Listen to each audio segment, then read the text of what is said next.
If you want to add effects to wallpaper on Motorola Edge 70 Fusion, first of all we can open the settings on our phone.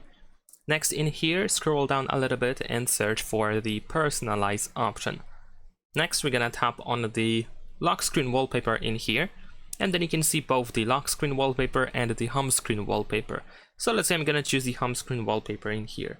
Now at the bottom on the left side we can find add effects. So you have a couple of different animations that we can choose from. There is also the stylize option, so you can choose one of these effects in here. And there is also the blur, which we can apply quite easily.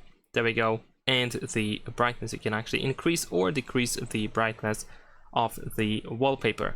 You can also set it to default in here if you don't want to use any of these things, if you want to turn them off. But if you set something up, or if you made some changes in general, you can just tap on this set button to save your changes. Leave a like and subscribe.